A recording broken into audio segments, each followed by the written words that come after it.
Greetings. It's Reverend Dr. Johnson, Old Testament, BL 611, Advanced Old Testament series. We will look at this point a brief history or acknowledgement of the life of Moses. And we will go in this video session to examine the comparative creation account, Enuma Elish, with Genesis chapter 1, verses 1 and 2. And so we'll go from there through theistic evolution.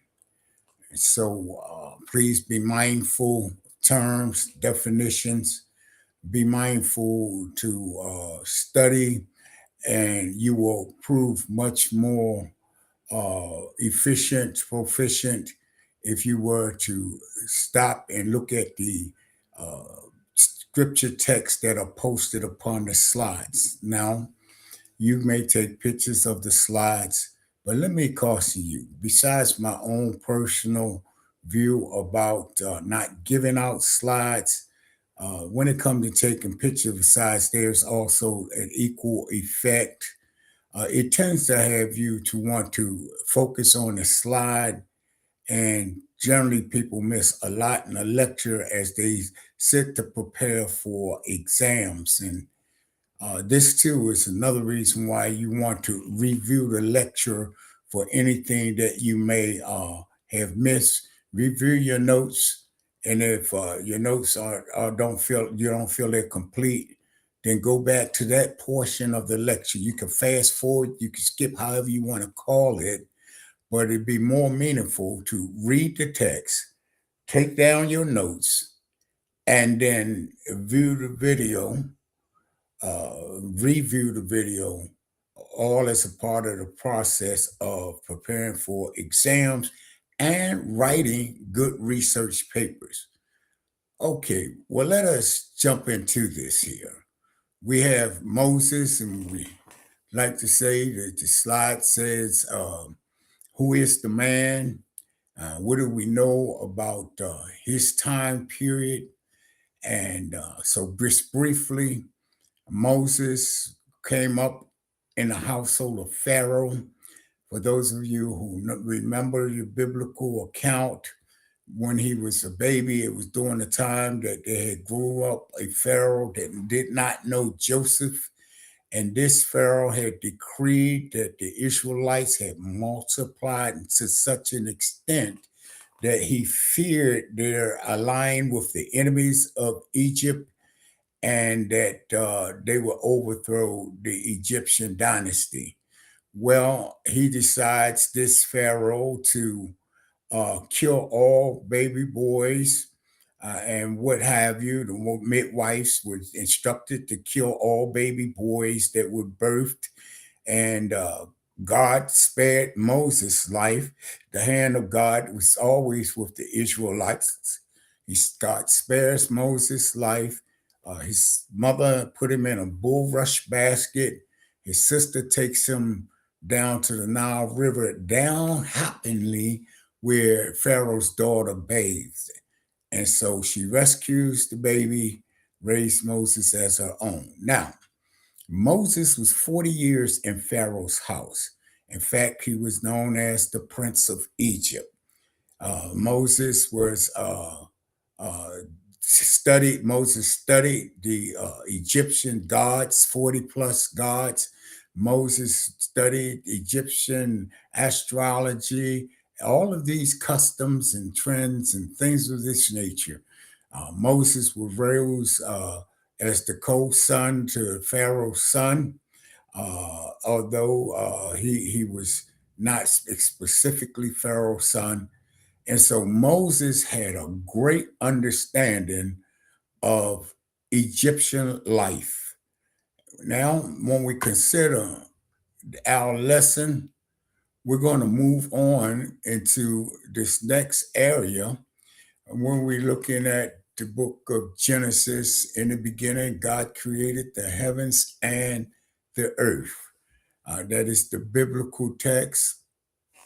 And as we consider the biblical text, we have to also consider that God is just straight out good in creating everything that we see and even things that we may not see.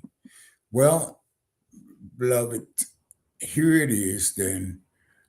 Briefly, we know that God created the heavens and the earth in Genesis 1 and 1.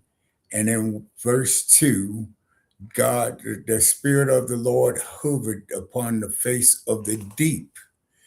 And so then, just briefly, there are scholars who say that there's a gap between Genesis 1 and 1, that Genesis 1 and 1 points out that creation was complete.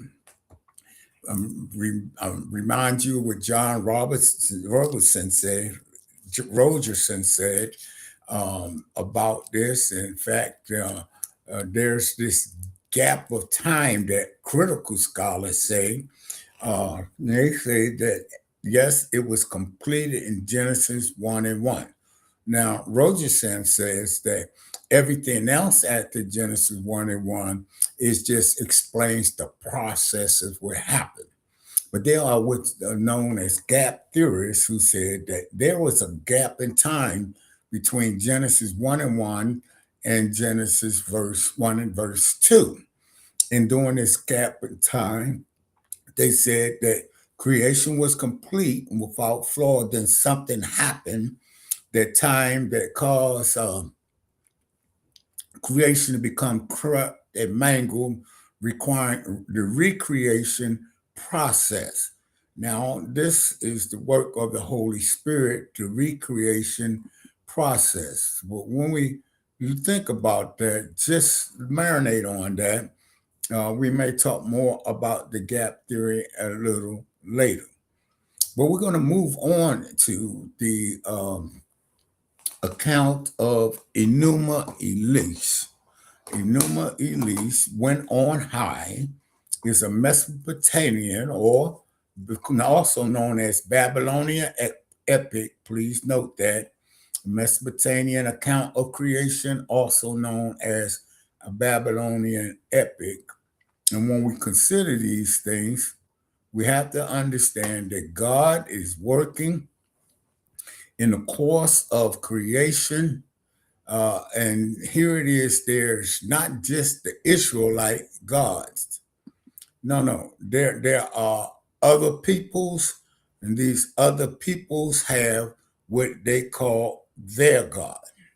So when we consider other peoples and what they call their God, we must consider the fact that to them, their God is real.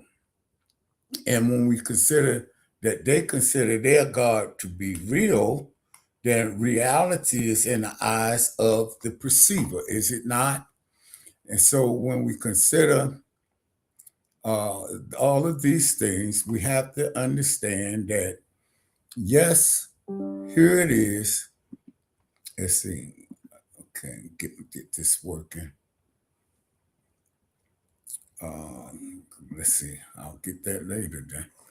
We have to understand that, yes, they believe that, but basically Christians, Orthodox, traditional, etc., believe that there is this creation according to what is revealed in the book of Genesis, and that this creation, we know according to Hebrews chapter 11, verse 3, which you should know that by now, that we believe that things were created ex nihilo, that it was revealed, that it was created ex nihilo. Well, let's talk about this creation account. You should have reviewed the video. Enuma Elish went on high, about 11-minute video, and you need to make sure you review the other three video accounts of creations, the Babylonian account and the Egyptian account, along with this one specifically, because the fourth one is the traditional biblical creation account. And if you're not sure what that is, then you'll definitely need to review the fourth video then. So, the biblical account of Genesis, the Mesopotamian account, also known as the Babylonian epic, it was found to be written on a cuneiform tab. Back then, they didn't have sheets of paper and ink pens and pencils like we have in the sense that we have them. And what it does, it is a comparison of God who creates heaven and earth in Genesis 1 and 1. And then God tames chaos, T-home, in Genesis 1 and 2. Now, that word T-home in Genesis 1 and 2 is the translated word for deep. Now, when you look at it, it's talking about the deep ocean and things of rapid rivers and things of this nature. Now, it will behoove you and help you when it said God's tames. Well, the text says, the Spirit of the Lord hovers upon the face of the deep. And it is said then by scholars that this means God is taming, critical scholars, God is taming the deep. And because the deep is just a watery chaos. If you will go to Psalm 104, 5 through 9, please read that, and please read verse 30. Then you will see why it is emphasized that God is taming or God is ordering creation. And so in Psalm 104 and 5 through 9, he says this is Holman Christian Standard Bible. He established the earth on its foundation. It will never be shaken. You covered it with the deep, T-home, as if it were a garment. The water stood above the mountains. You rebuked the waters, fled. Ordering. The waters fled at the sound of your thunder. They hurried away. Mountains rose and valleys sank to the place you established for them. You set a boundary they cannot cross. They will never cover the earth again. So it seems there that God is ordering creation, and there are those who would say that yes, and this is because creation was chaotic. And when you consider that they're saying creation was chaotic, they're making reference to this Genesis 1 and 2. Now, verse 30 of 104 says, when you send your breath, they are created, and you renew the face of the earth. And so it's things like this that the gap theorist says then that between Genesis 1 and 1 and verse 2, there is this gap where something happened to the pristine creation and that God had to recreate it, and the Holy Spirit is the agent of recreation because it hovers upon the face of the deep, according to critical scholars, meaning that work was to order creation. And so we see a semblance of that in those texts. Now, the Enuma Elish account, the Babylonian epic, the Mesopotamian account, please note both terms apply, speaks of Marduk who defeats chaos. Again, chaos is a definition of the cognate Akkadian language for Tiamat. And Marduk creates heaven and earth. You've seen this in that video. I will behoove you to, after this here brief lecture, go back and review that video prior to any exam or writing your paper if you have tool creation accounts, and we'll address this. Now, what we have in the players of Enuma Elish is Apsu, which is the freshwater god. We have Tiamat, which is saltwater god. And then we have I is the earth water god, it's the son of Tiamat and Apsu. We have Marduk, who's the sun's champion for the sons or the young gods, and we have Kinju, who is Tiamat's general.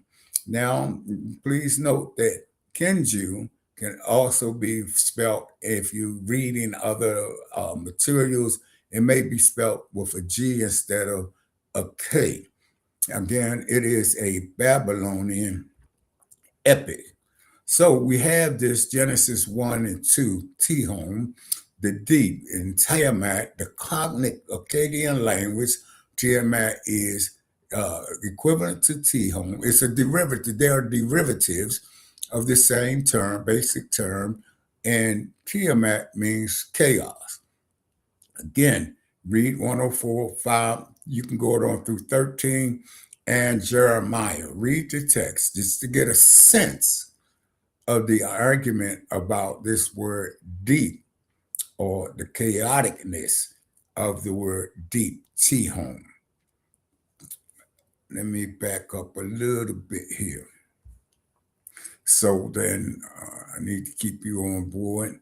Here are the terms again: Apsu, freshwater god; Tiamat, saltwater god; I, a earth water god, who's the son of the Tiamat and Apsu, and Marduk is the champion of these little gods that were birthed, that became noisy and aggravated Apsu and Tiamat with their noise.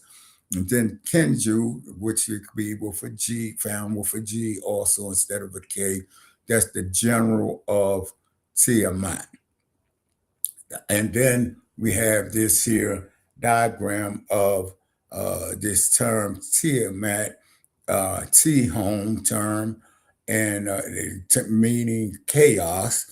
And please read these texts, Psalm 104 and Jeremiah, the verses that are inscribed.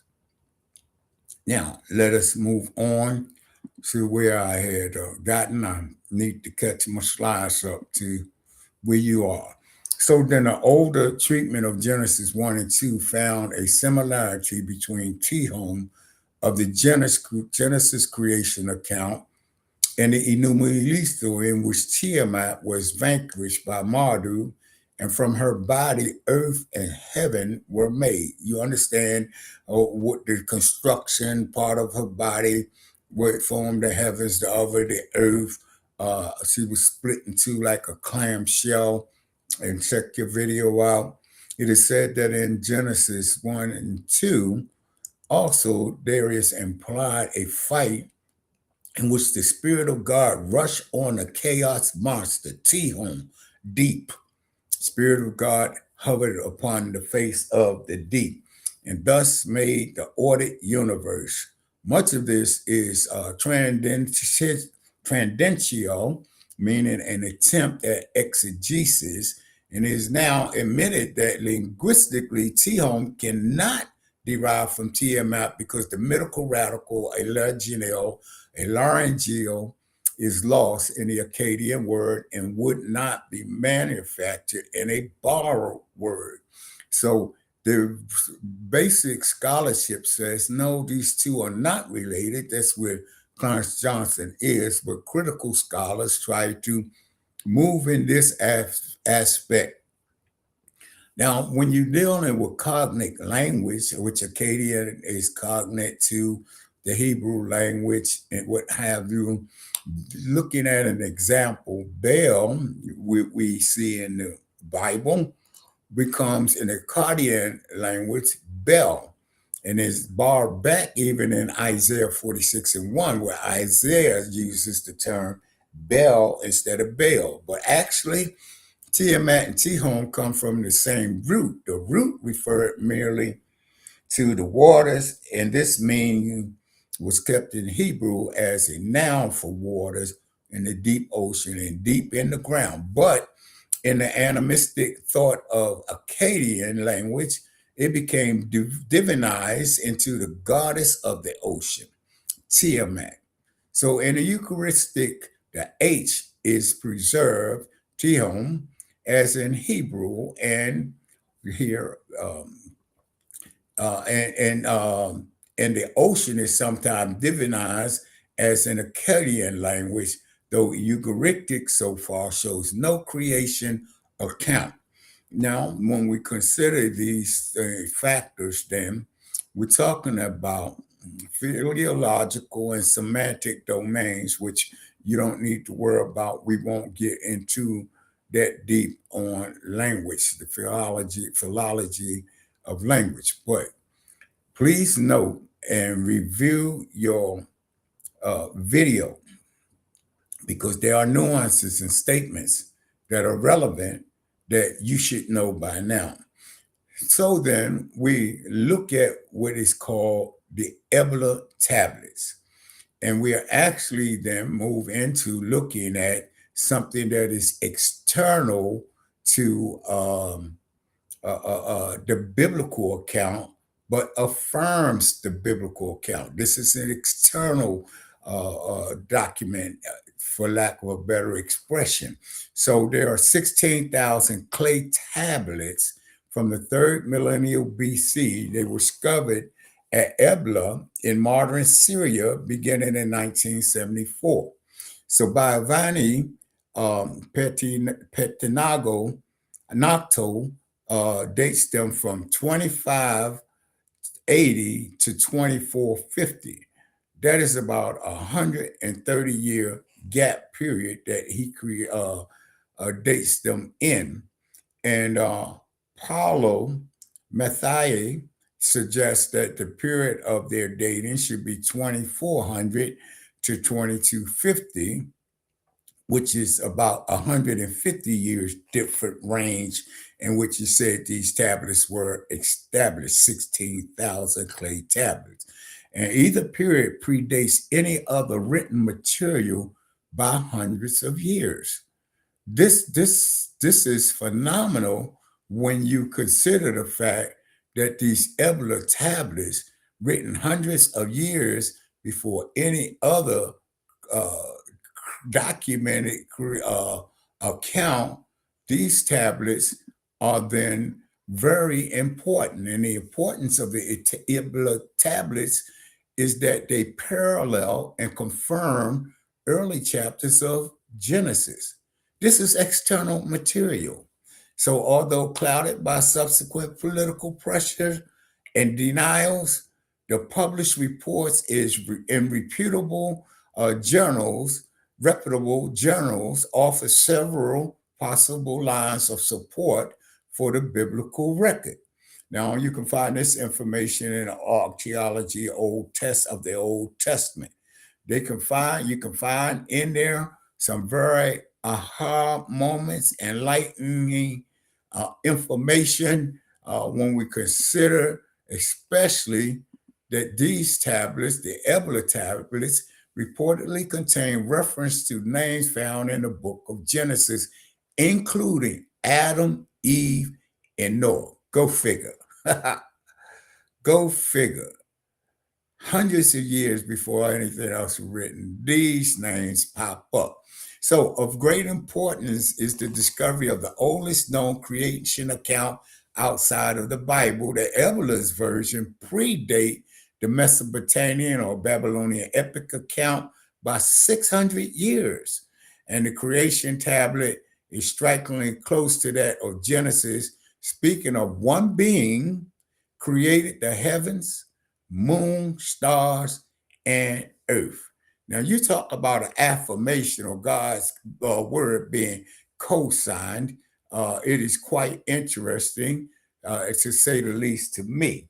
Now, there is this document called the Ancient Near Eastern Text. This is a book. It is the magnum opus of James B. Pritchett, and it's relating to the Old Testament, but it's taking the writings of the kings of that time and showing the reality and the biblical existence of various things that have been tried to be denied through lack of archaeological find or biblical critical scholarship. And the thing that it says there, let me see, I'll go to my document. And on page 288, I won't go start at 287 as the side says, but here it is, that the king Sennacherib, who reigned from 704 to 681, Sennacherib says, as to Hezekiah, the Jew, he did not submit to my yoke. I laid siege to 46 of his strong cities, wall forts, and to the countless small villages in their vicinity, and conquered them by means of well stamped earth ramps and battering rams brought thus near to the walls, combined with the attacks by foot soldiers using mines, breaches, as well as sapper work. I drove them out. 200,150 people, young and old, male and female, horses and donkeys, camels, big and small, cattle beyond counting, and considered them booty. He himself, meaning Hezekiah, I made a prisoner in Jerusalem, his royal residence, like a bird in a cage. And so then we scholars, those scholars tend to say that Sennacherib said, I shut Hezekiah up like a bird in a cage in Jerusalem. Now, why is this stellar, this kingly historical record important? Because in the face of contrary views, it says that there wasn't a Jerusalem, and it says there was a king named Hezekiah, and it says that they did lay siege to Jerusalem, all which are found in the Bible. Go figure. This is called external evidence. And there are a lot of external evidence that exists that verifies biblical accounts.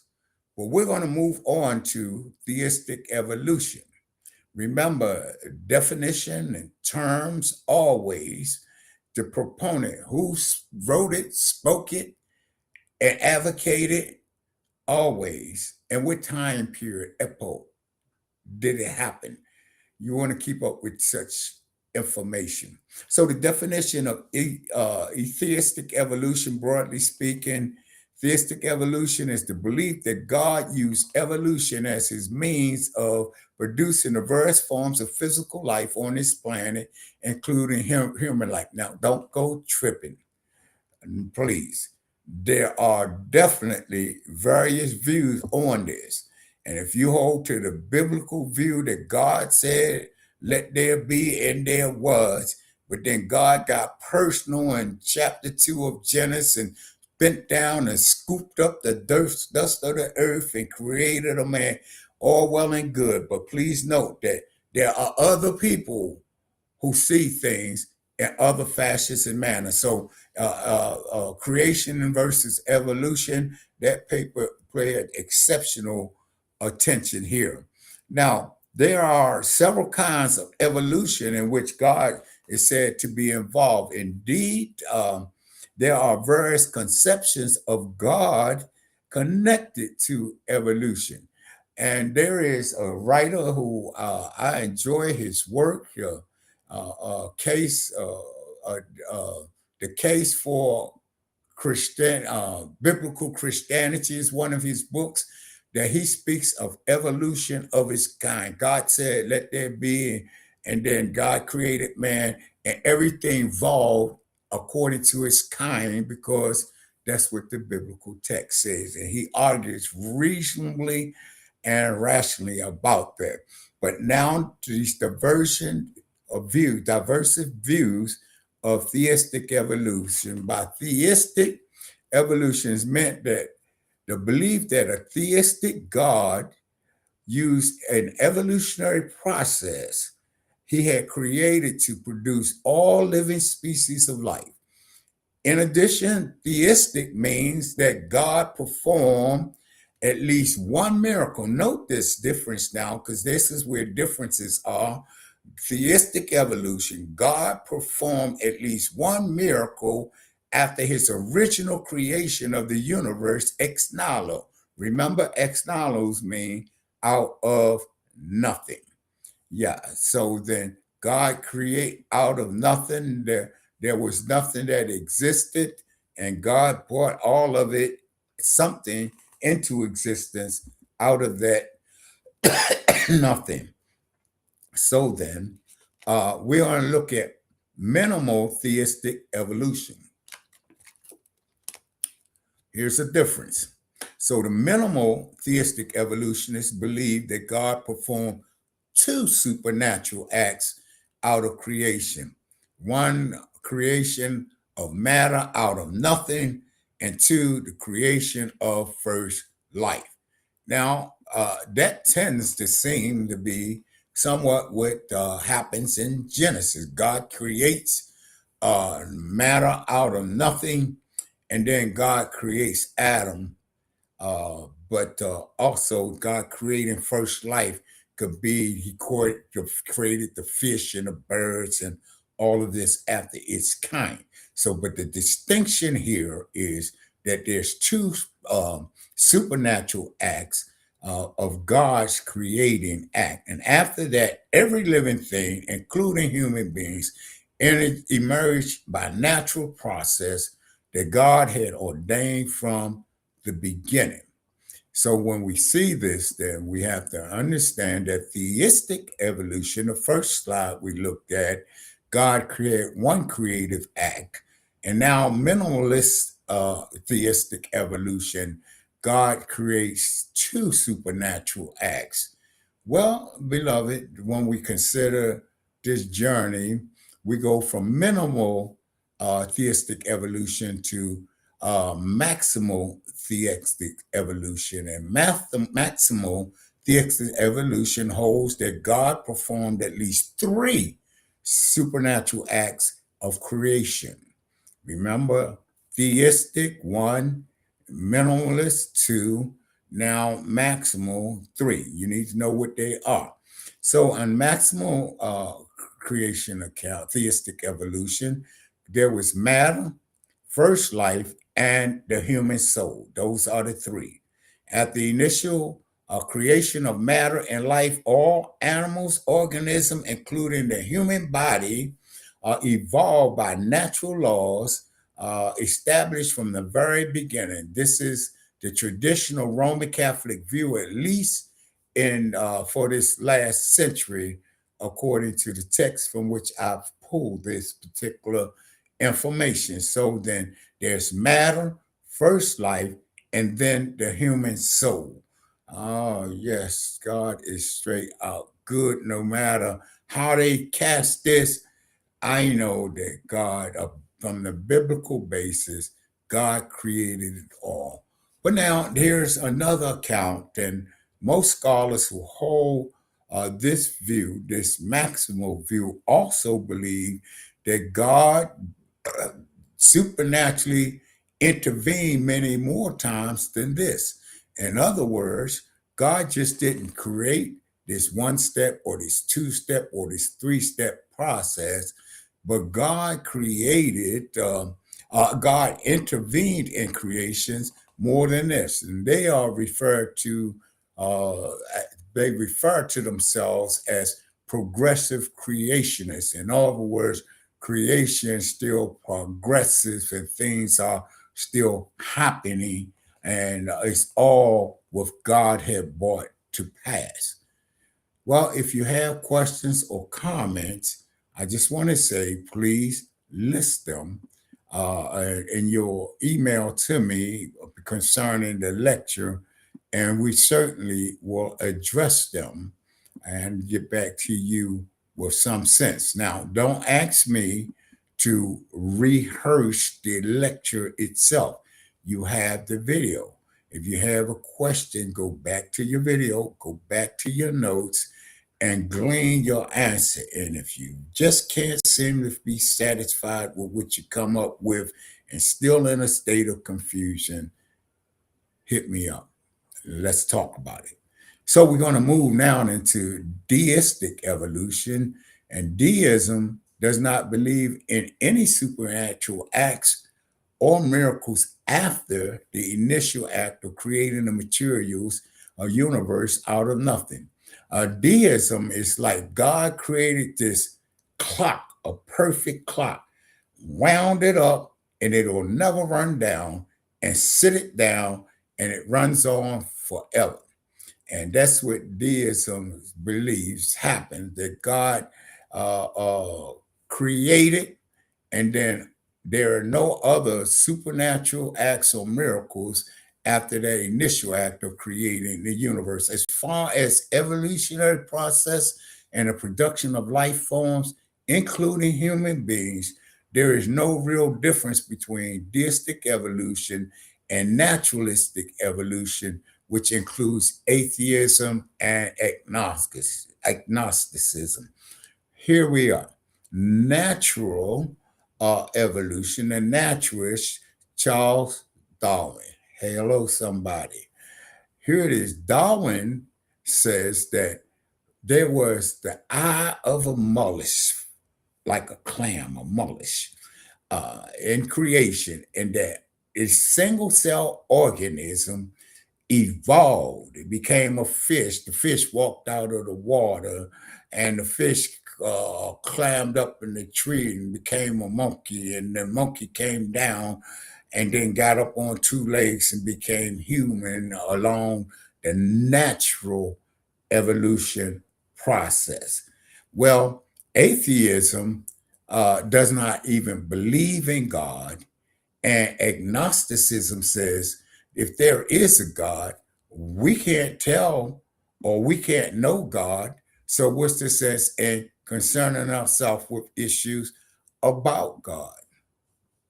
And so then we have to understand then that yes, there are some things and there are some people, but we have to know what we know, believe what we believe. And if any of it makes sense to you, it's okay for you to believe that too. Well, here we are now at another view of creation. This is called pantheistic evolution.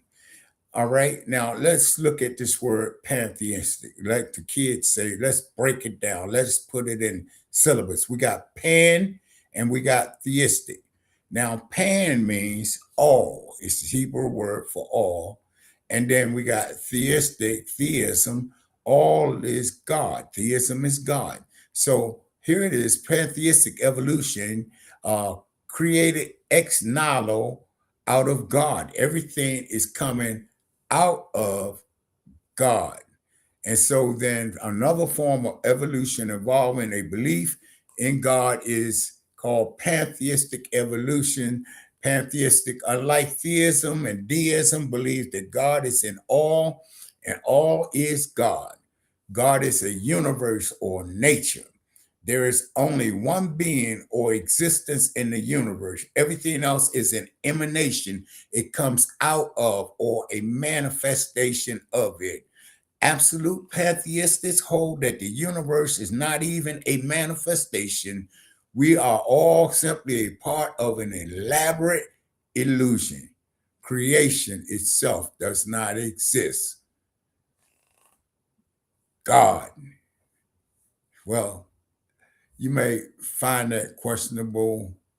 You may want to argue that, but as it is, our class is being held uh, in this direct to study fashion. But let's move on a little bit with this now. According to this view, pantheistic view, God created first life and then made basic forms of life at various times after that, as is indicated by the great gaps in the fossil record.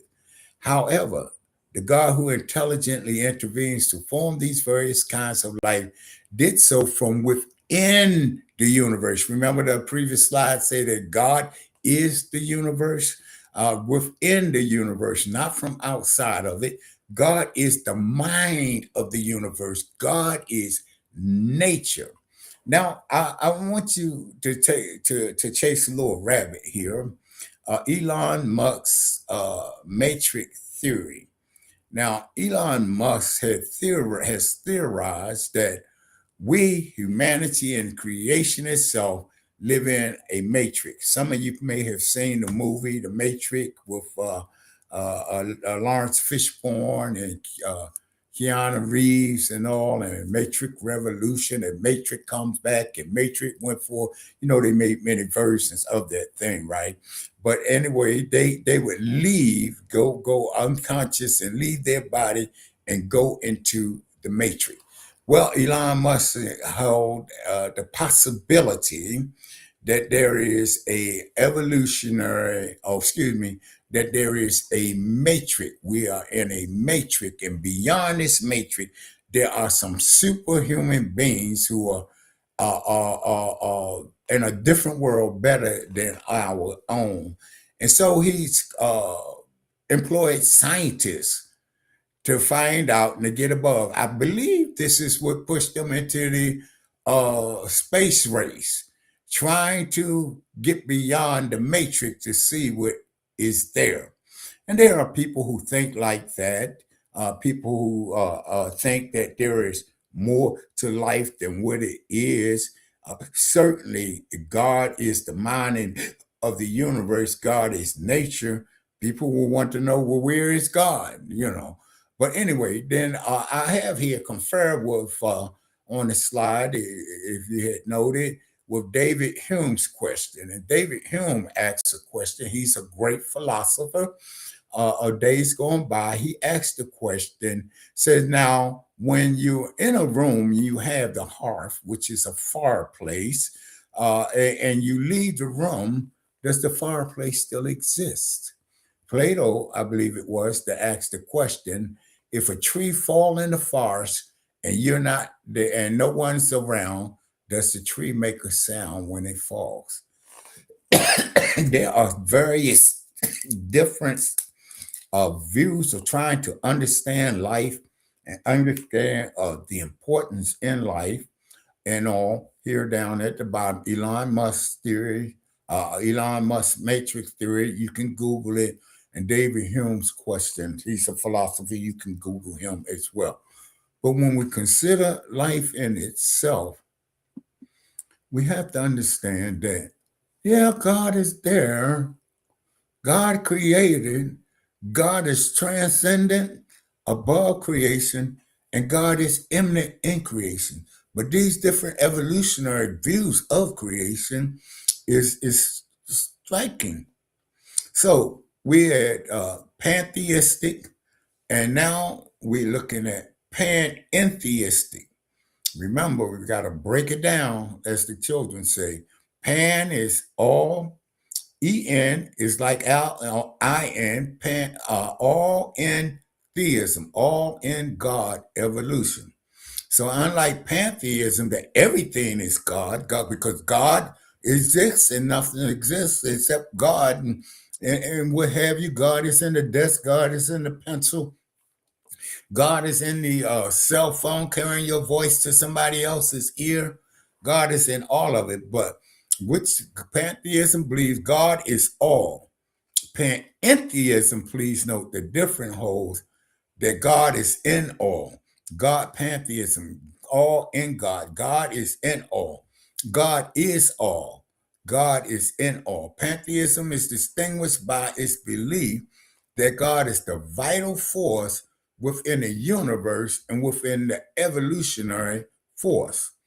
When we consider this, then, we have to understand that according to this position, evolution is a continuous process that moves forward, sometimes even leaps forward by virtue of the immanent divine force within the universe. God is pushing all of this force forward. God is pushing life forward. Now, again, if you have questions or comments, please write them down.